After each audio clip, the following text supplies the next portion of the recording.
Hello, everyone, and welcome to the Cricket Podcast. Let's be joyful, let's be exciting. The Ashes is nearly over. The humiliation is nearly complete. The plane, they've probably been able to, charter an earlier flight. It's cricket, isn't it? It's in Hobart. There were 17 wickets or something today. There's plenty of fun. I'm sure we'll find some content to talk about. Even if it's the same content as a few of our other shows. I am Jack Hope. I don't know if I said this was the cricket podcast, but I just launched into a run about Hobart. But you listen to the cricket podcast. Yeah. And that is Ross Legg in his white t-shirt. You're looking very angelic there, Ross, backlit. Yep. That was after your point around the church. I'm just trying to make sure that I've got as much light as possible. Yes, yeah. Frescas, I think, is the word I was looking for. Do you remember? The beginning of the show was basically me saying, I can't remember the word. Fresca, I think, is the word that I was thinking of. Ross, before we get into talking about all of the carnage, it was a very difficult day for batting. Carnage is the word. What are the messages for our listeners? You can follow us at the Cricket Pod on Twitter and Instagram. If you're watching us on YouTube, then like this video, subscribe to our channel. We're on the road to 10k. We're so 10K. Close to being there. Like only 600 more people to go. Yeah. We had a nice growth spurt when the Ashes started, and people were like, "Oh, this is new and exciting, and could go either way." Now we're in the growth pit of despair. People just I can't believe they're getting up every day to watch the Ashes and still talk about it on the podcast. That's the thing that people are. This is an endurance race, not a sprint. Yeah, exactly. Yeah. And then we also got Patreon. We are revamping our Patreon options, as Jack was mentioning yesterday. So go on to Patreon, sign up, contribute to the show, so I can get a better microphone because this one's rubbish. Do you want to know something, Ross? I would love to know something. The revamp is complete. The revamp is complete. I can read out what you get if you become a patron. It's pretty good now. I just have to work out. So keep doing your messages, and I'll bring that up. And then also, if you're listening to us on Spotify, they've introduced a rating feature. So give us a 5-star on there because we know you love the show. Jack.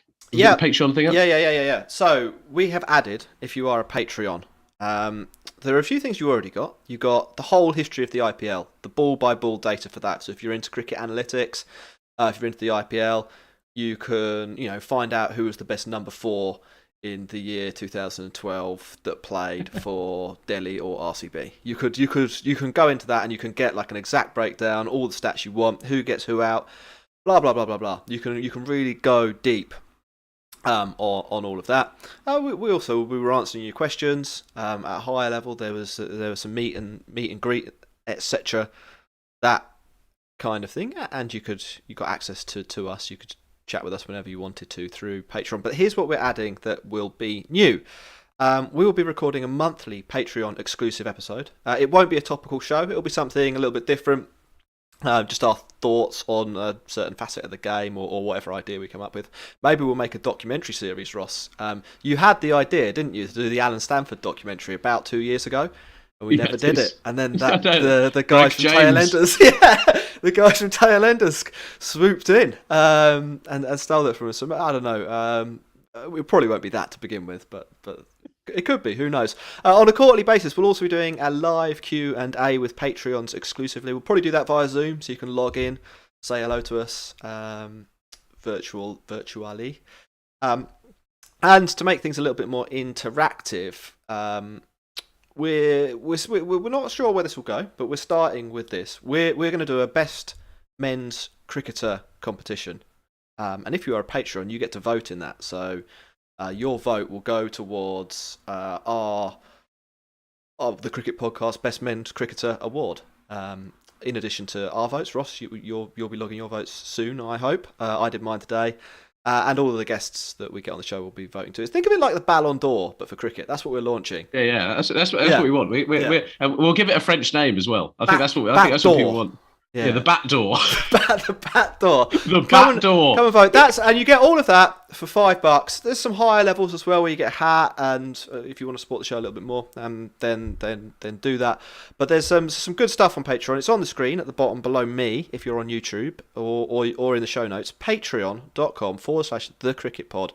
$5, £4, 409 rupees, 7 Aussie dollars, and they're the main markets covered. Ross, let's get back to the cricket. That was a little bit of an interlude for Patreon there. But let's talk about the cricket. What happened today for people who are just waking up? Wickets. You were definitely right, Jack. There were 17 that fell today. Last night we said on the podcast that England had to have a big first hour and kind of get through them. If they get anywhere close to 300, then we are in trouble. They got very close to 300. They got 303 in total. Mm-hmm. Alex Carey, a bit of a scratchy 24 off of 60 balls. Really doesn't look like the Alex Carey we've seen play before. Mitchell Starc and Cummins didn't come off this time, but Nathan Lyon decided to turn it on the style. He did so well, in fact, that he managed to get himself out of the night watchman role, because they were just like, his runs down the order are so valuable. He boomed 3 sixes in his innings, and was ably supported by Scott Boland as well, who came out tonight and managed to see off the torrid abuse from Mark Wood's hostile bowling. Yep. England, again, they probably did as well as they probably could do, right? I think it was inevitable that there was going to be a partnership at the end. We thought there'd be about 70 runs. There was about 70 runs. And it was set up perfectly for Australia, who took a good innings lead. Like, England are yet to get to 300. And so already it was a mental blow. Then this clown car started getting rid of the clowns out of it. They opened the door. Rory Burns slipped and he was run out in painful fashion. Zach Crawley got bumped out. And then Daddy Root and Dawid Malan, we were just like, oh, do you know what? Bit of a partnership forming here. This is looking good. But no, it's just a torrid time. Unfortunately, the recall of Ollie Pope didn't do anything, which is a shock to everybody. Sam Billings looked okay, actually, in his Test match debut. And Chris Woakes, probably with the worst 36 you'll ever see. Somehow, it was one of those innings where you just couldn't get out. It was just in that position where anything that he did, it was just like, oh, well, I've managed to avoid that somehow. And Stark finally got the man. And again, it just wasn't good enough for England. Like, we talk again that we couldn't restrict them in bowling where Australia hit 300, but batting wise, we hit 188, and it was feeble, an absolutely feeble attempt. And I think we woke up to messages from you, the cricket group, and everything, and just people be like, it's embarrassing. Like, we are just an embarrassment when it comes to Test cricket at this point in time. And so Australia had to bat again in the same day, purely on the fact that, they'd rolled us, and they had a tricky bit, tricky 2 hours of the evening with the ball under lights, and England did okay. Mm-hmm. I think if England, looking back on that, actually, we bowled really well. I think that the conditions obviously suited England very nicely. We got Warner out, and it's amazing now you look back on why you did get a pair. It's amazing that you look back on why Stuart Broad wasn't in the side, first and foremost, because he's got David Warner on toast yet again. Usman Khawaja got a brutal bouncer from Mark Wood, one of the best bouncers I think I've ever seen. And he was caught behind, but not before Marnus Labuschagne was out to Chris Woakes. And a good catch strangled down the leg side from Sam Billings. But then Scott Boland, 25 deliveries, blocking out as the night watchman. And Jack, we're not massive fans of the night watchman, are we here? But I think this was a move from Australia to be like, do you know what? Our selection has been great throughout this series.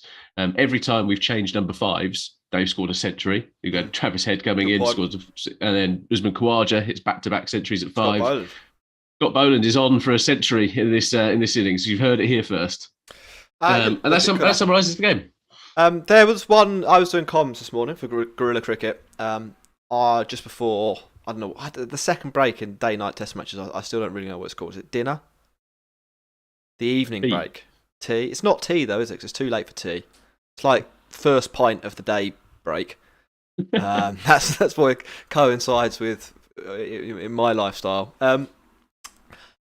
Billings and Pope were batting together, and somebody I was on comms with said, "Oh, this is a really nice little partnership they've got going here." 25 they had on the board, and Pope was out the very next ball.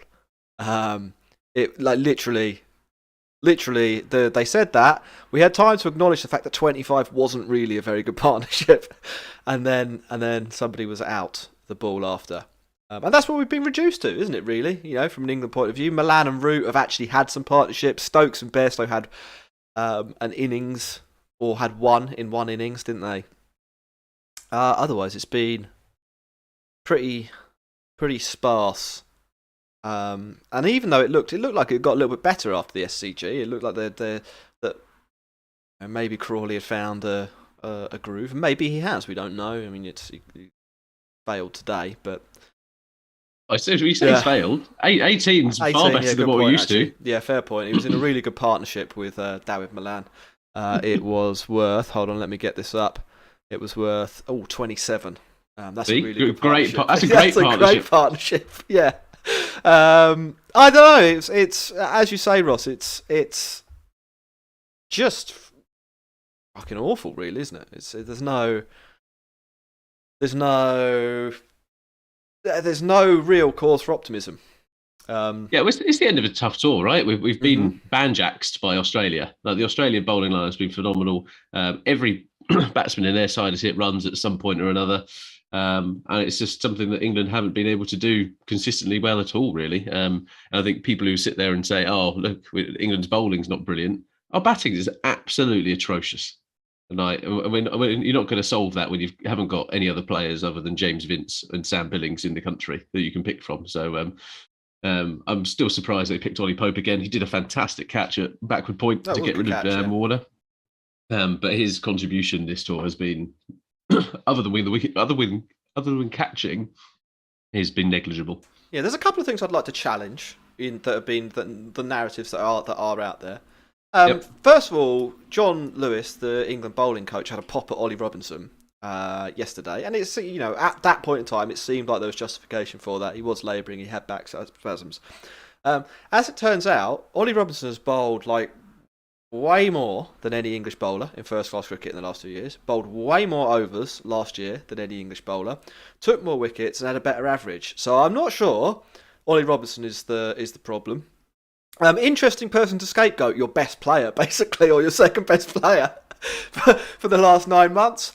That's a little bit curious. The second thing is that there's a very strange narrative going around, perpetuated by Cricketing View on Twitter, who is a writer for ESPN Cricket Info. The problem for England is not actually their batting, which, let's leave 300 aside here. I think they failed to make 200 5 times on this tour. Their batting performance today, I was joking about this with somebody else. This was their second best first innings deficit of the tour. At the halfway stage in these 5 Test matches, this is the second best performance they came up with. A deficit of, I think it was 117 at the changeover. 122 at the SCG was next best, and I think 80 somewhere, I can't remember where, but it was 80 in one Test. They've had deficits of 200. Like 180. This is a pretty good performance. But there's a view being perpetuated erroneously that England's problem on this tour has been the bowling. I've got some thoughts about that, Ross, but I don't know if you've seen that going round, and I don't know if you agree with it. Maybe you do. I think after one of the Test matches is where it started. And I think I couldn't resist responding. So I'm definitely of the view that it's the bowler's fault. You're of the view that it's the bowler's fault? It can't be anything else, can it, Jack? Like, the bowlers are not hitting enough runs. That's the issue. Like, their role down the bottom of the order is to hit runs, and they're just not doing it on a consistent basis. They're not bailing out the top of the batting lineup. So what are they there for, Jack? Why don't we just put a team of batters up against a team of batters and see what happens, shall we? Right. Yeah. I mean, I think it's strange that anyone would think this, to be honest. Now, look, England's bowlers probably aren't as good as Australians' bowlers in Australian conditions. But that I don't think is a controversial statement to make either. I think Cummins is, probably the best bowler in the world. I'd say. I've seen a lot of Bumrah and Cummins side by side basically over the last 2 weeks, and I think Cummins has consistently outbowled Bumrah, who I'd maybe have had as the number one until this series. It's been a long time since Cummins had played a Test match, so again, it fluctuates between those two, doesn't it? Stark's had a fantastic series. He's gone from strength to strength, and Scott Boland, his average is now over 10. It's in double digits with the ball. Embarrassing. Like, you can't really fault like 15 wickets in 3 tests at 10, can you? Or whatever it is, or 17 wickets in 3 tests at 10. We thought Akshar Patel was a revelation. This bloke is something else in these kind of conditions. So yeah, look, Australia's bowling has been better than England, but they're not really up against much, are they? It's if you look at this side by side. So the theory goes that England have lost this series because their bowling is bad. Because even when Smith, Labuschagne, and Warner fail, Australia still managed to get 300, which completely takes agency away from Cameron Green and Travis Head and Usman Khawaja, who have all three of them have played some brilliant innings across this series. And if you compare them side by side with their English counterweight, who's the fourth best English batter on this tour? Throwing it open to you. Bairstow. He plays. Are you going to have Head or Bairstow? You're taking Travis Head. He's the leading run scorer in the series. Well, yeah, but I mean, even if you take it, if you zoom out from this series and you just say careers side by side, you'll take like Travis Head looks like a better player. Who's England's fifth best batter? Milan. But it's not because Milan's like England's second best. We've got Root, Stokes, Milan, maybe. Yeah. Milan could be the fourth best. Bairstow could be in the top. He could be on the podium. But you get the general point. So England's fifth best batter. It's not Butler. Probably might be Butler. Could be Hamid. Could be Zach Crawley. You're definitely taking Khawaja. There's no contest. Yeah. Same for Cameron Green. It's up against one of the Dross picks. Seventh best batter, Stark for Australia has comfortably, or maybe not comfortably, but it's been kind of close to the Wokes. But I think Stark has been better. And this is also ignoring the fact that of the top threes, or the top three batters on either side, Labuschagne, Smith, and Warner. Wokes has been the best. I'm talking career-wise. Root probably stands up.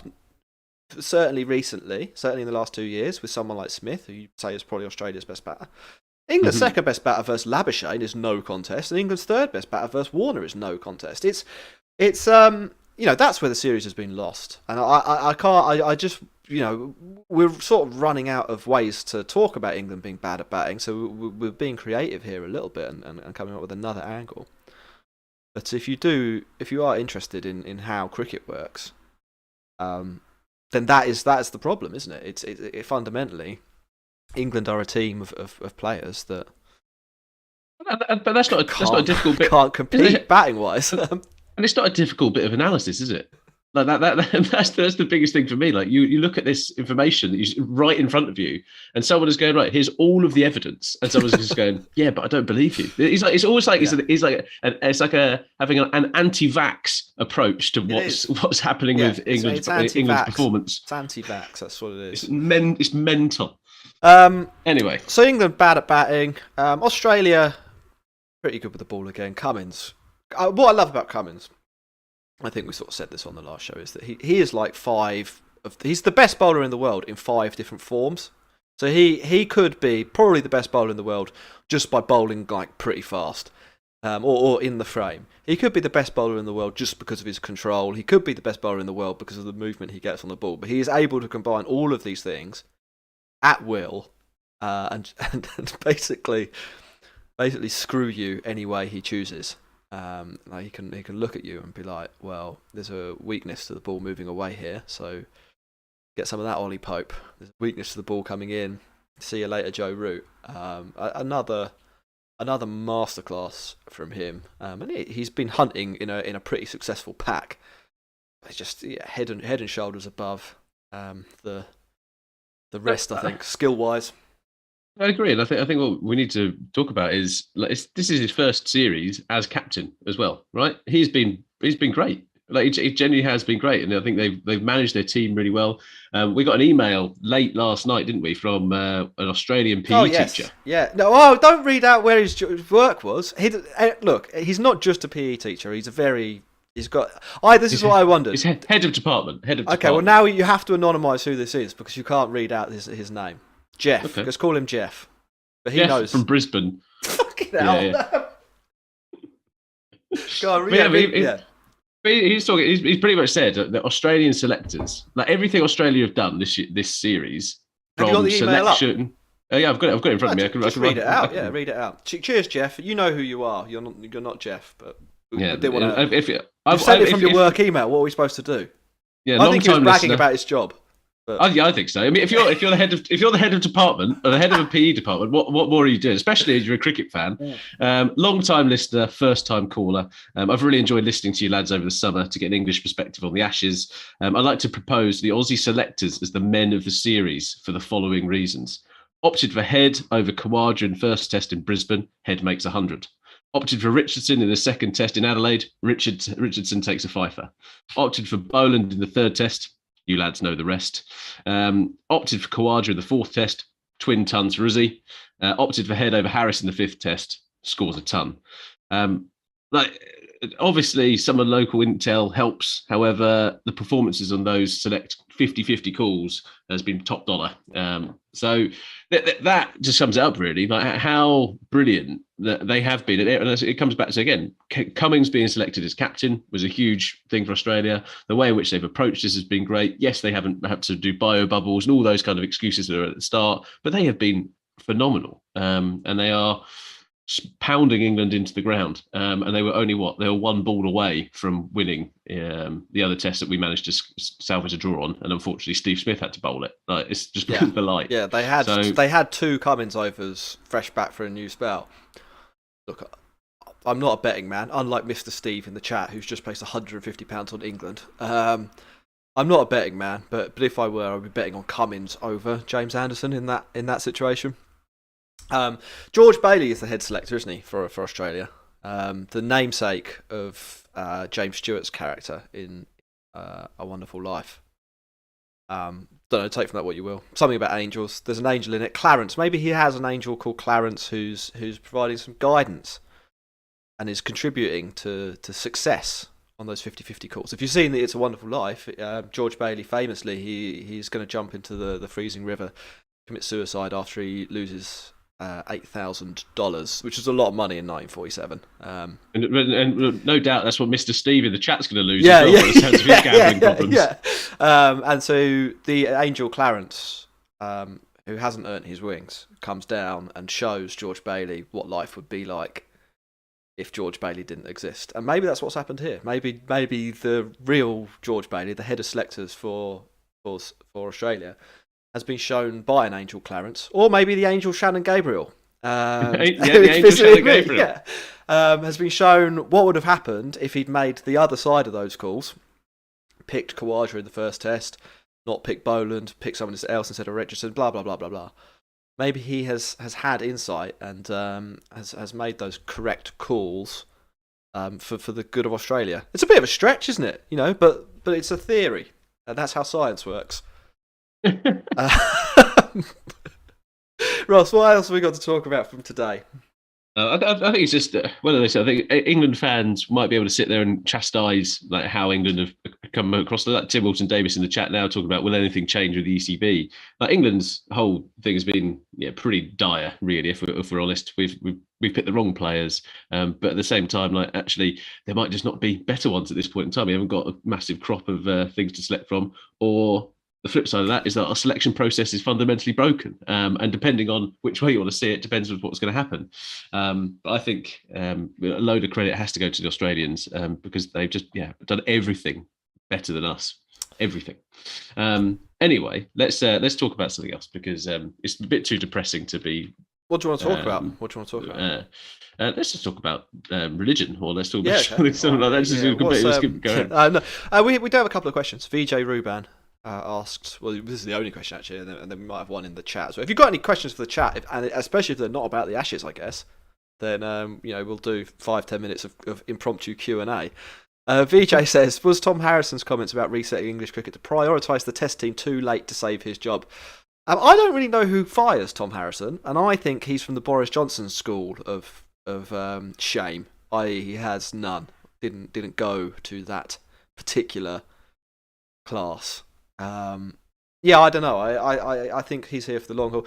How long? I think he has to hang around for a little bit longer to make sure he trousers that £2 million, doesn't he? For whatever he did. Yeah, I can't believe that. It's just absolutely mental. Like, it's that bit like no matter what you do, you still get rewarded. Like failing up is just ridiculous. Yeah, it is. Yeah. He'll probably walk into like a non-exec role on some board somewhere. And this one, like cricket business segment is back. I think this is what amazes me around this kind of stuff. Failing upwards when, and as you say, like he's probably got a job lined up after the ECB, which is going to pay him a nice cushy salary. He's going to have a really easy life, and yet all the evidence suggests that he's a bit of an idiot. Right in front of you in one of the let's be honest, it can't be that difficult to run English cricket. I just don't think so. You've just got to like gin and tonic, really.